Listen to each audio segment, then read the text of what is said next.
3X 투자TV입니다. S&P 500 지도입니다. 보시다시피 어제도 엔비디아가 딥시크 여파를 계속 받는 것 같습니다. 4% 폭락했고요. 이번 한 주간 엔비디아가 너무 많이 내려서 한번 보겠습니다. 약 15% 정도 엔비디아가 내렸고요. 테슬라는 6% 정도 내렸고요. 브로드컴은 14% 내렸고요. 엔비디아, 테슬라, 브로드컴, 애플하고 메타 이런 쪽은 좀 많이 상승했습니다. 공포와 탐욕 지수만들은 46으로 중간주대까지 올라왔습니다. 미국 증시 마감 현황입니다. 다우존스 0.3%, 나스닥 0.5%, S&P 500 0.4% 내렸고요. 필반도 0.2% 올랐습니다. 나스닥 100도 0.2% 내렸습니다.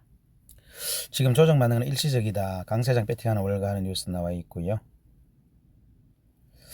세계 최대 자동차 블랙록이라는 회사가 있죠. 거기서 올해 증시는 15% 급등을 예상하고 있다는 뉴스가 전망치가 나오고 있습니다. 미 연준은 기준금리 동기를 했고요. 새 정부 정책 불확실, 뉴욕 증시는 하락세다 하는 뉴스 나와 있습니다. 매그니피스 7은 애플, 메타, 구글은 상승을 했고요. 아마존, 마이크로소프트, 테슬라, 엔비디아는 하락했는데요. 엔비디아가 굉장히 많이 내려갔습니다. 어제는 또 급반등을 했었는데 또 다시 마이너스 4%로 하락했습니다. 상당히 지금 엔비디아도 지금 앞날을 알 수가 없는 그런 차트입니다. 테슬라는 어제 실적 발표를 했죠. 어제 좀 이렇게 내려간 것으로 표시가 되어 있지만 실제는 장 마감 후에 이렇게 반등을 해서 다시 407불까지 올라가 있기 때문에 오늘 저녁에 미국 장은 오늘도 저녁에도 계속 열리죠. 명절 중에 열리면 407불로 이렇게 거래가 시작될 것입니다. 그러면 상승이죠. 양자 컴퓨터 관련 종목은 아이온큐는 1% 상승을 했고요. 앰플리테크 4% 상승했지만 실레스큐, 악기 퀀텀, 디웨이브 퀀텀 이런 부분들은 또 조정을 받았습니다. 반도체는 어쨌든 상승을 했고요. SXX 0.4% 상승 214불이고요. 격격규 0.2% 하락한 520불입니다. SPY도 0.4% 하락했습니다. 러셀 2000 하락했고요. 다우존스 하락했습니다.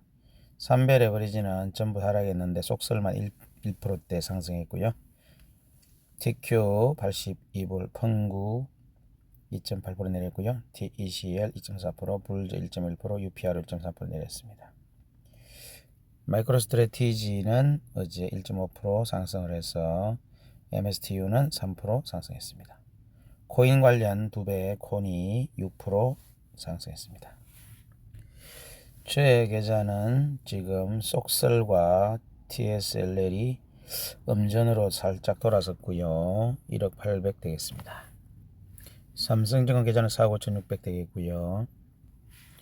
제가 보유한 삼성증권에서 보유한 종목들 TSM3 9%, AMD3 7%, 속설 7%, 코니 6%, 비트코인 6%, ASML 4% 이렇게 상승했고요. 쭉 하락한 종목도 보시면은 엔비디아가 하락했기 때문에 엔비디 2배짜리 엔비디엘이 8%, TSLL 4% 내렸는데 TSLL은 오늘 장 열리면 다시 플러스로 돌아설 겁니다.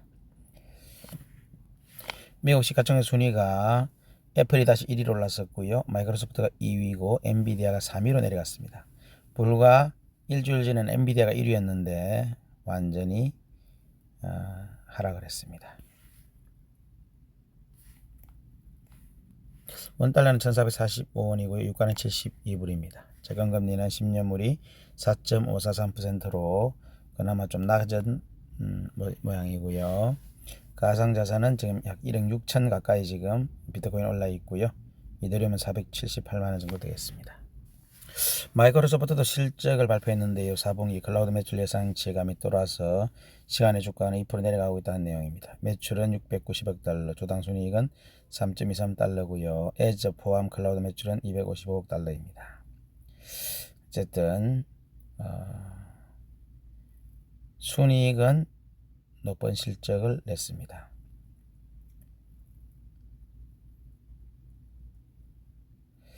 MS 애저가 31% 성장했다고 전했는데요. 전분기 성장률은 33%였다는 내용 뉴스 나와 있습니다.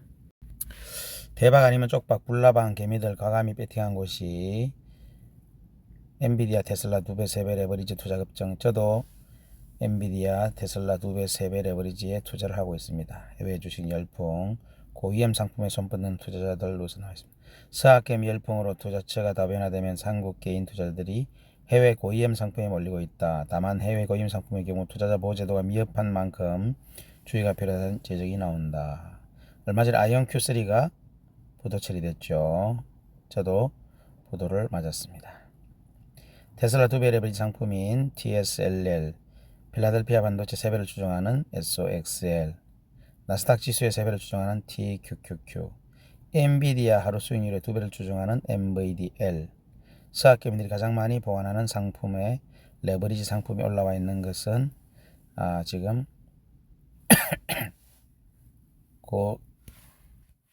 고수익을 노리고 투자를 하는 거죠. 하지만 주가가 내려갈 때는 또 엄청나게 손해를 보기 때문에 이런 레버리지 파생 상품은 그만큼 주의가 필요하다는 말씀이고요. 조정은 일시적이다. 강세장 배팅하는 월가 뉴스 보겠습니다. 미국 정시가 빅테크 폭락 사태에 회복한 가운데 월가에서도 정시 강세장을 둘러싼 목소리가 커지고 있다.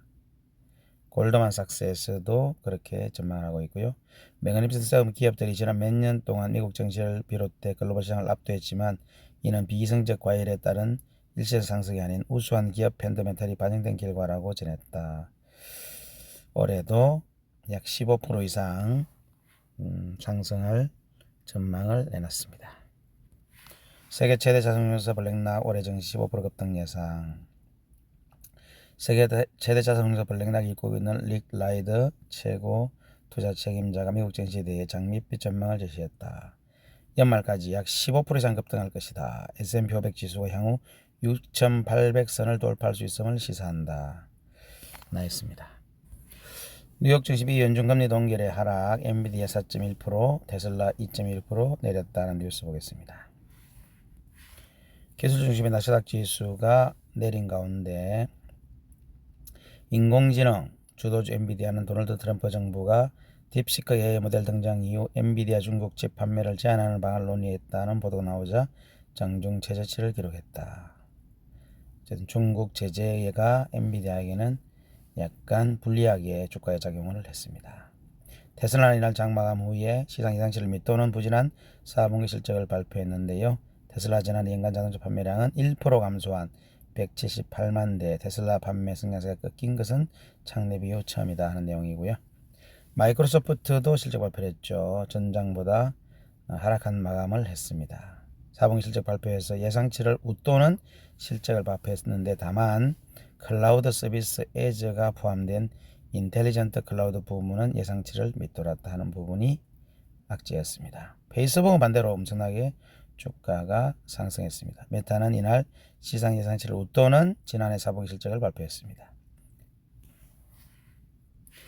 어제 간밤에는 미국 증시가 제가 투자한 종목들이 조금 빠져서 제 투자금도 몇백만 원 정도 내려간 것으로 아까 파악을 했는데요. 어쨌든 미국 증시는 상승한다고 했기 때문에 또 기분 좋게 하루를 보내겠습니다.